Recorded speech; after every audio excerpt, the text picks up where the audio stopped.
আমাদের সম্প্রতিতে জাতীয় সংসদ নির্বাচন হয়েছেন, সেই নির্বাচনে মূলত তালতলী, আমতলী এবং বরগুনাবাসী সর্বস্তরের জনসাধারণ একটাই তাদের কামনা ছিল, তারা দল মত ধর্ম বর্ণ নির্বিশেষে, এমনকি পরেশগার হোক বা একটু কম পরেশগার হোক, কিন্তু জাগতিক দুনিয়াবি তারা ভালো আর মন্দটার ব্যবধানটা বুঝছে বা বোঝে। এই বোঝার কারণে আমরা সৃষ্টির সেরা জীব, সেই ক্ষেত্রে মানুষ চাইছে যে আমরা যেই সমাজে বসবাস করি সেই সমাজটা যেন একটা শান্তিপূর্ণ সমাজ হয়, ইনসাফপূর্ণ সমাজ হয়, কোনো অন্যায় যেন না হয়। তাহলে এটার জন্য গুরুত্বপূর্ণ পদ, একটা নির্বাচনী আসনের সর্বোচ্চ পদ নিলে মাননীয় সংসদ সদস্য।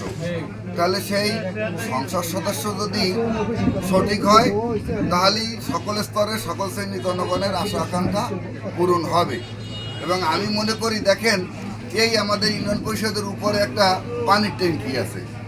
এই পানির ট্যাঙ্কিটা পাইপ যোগে বিভিন্ন রুমে গেছে, বিভিন্ন রুমে। এখন দেখা গেছে ওই পানিটার যদি গ্রামে আপনার ময়লা পানি থাকে, তাহলে যেই কল খুলবেন ওই কলটাই কিন্তু ময়লা পানি বাইরে হইবে। তদ্রূপ আবার যদি পরিষ্কার বিশুদ্ধ পানি থাকে, সেই পানিটা যে জায়গায় যাবে, তাতে চেয়ারম্যান সাহেবের রুমে যাও, অন্য কোনো হাত ধোয়ার কাজে যাও, অন্য কোনো কাজে যাও, দেখবেন সব জায়গায় পরিষ্কার পানি যায়। তাহলে আমি মনে করি আজকের আমজনতার গণরায়ে আমরা এমন একজন মাননীয় সংসদ সদস্য নির্বাচন করেছি, তিনি বিশুদ্ধ পরিষ্কার পানির ট্যাঙ্কি। ওনার কাছ থেকে ওখান থেকে যেই ন্যায় নীতি শাসনটা সমাজের একদম প্রান্তিক পর্যায়ে পৌঁছবে, সেখানে দেখবেন ইনশাল্লাহ ন্যায়, ইনসাফ, সততা এগুলো কার্যকর থাকবে। আমাদের এই তালতলী, আমতলী, বরগুনাবাসীর কামনাই তো এইটা।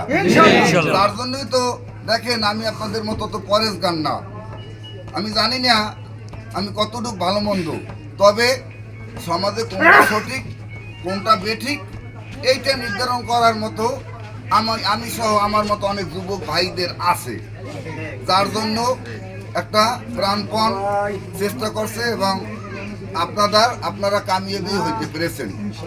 পাশাপাশি আমি মাননীয় নির্বাচিত সংসদ সদস্যের প্রতিদ্বন্দ্বী প্রার্থী সাহেব, তিনিও এই এলাকার মাটি ও মানুষের সন্তান, জনাব মোহাম্মদ নজরুল ইসলাম মোল্লা, তিনিও জনপ্রতিনিধি ছিলেন।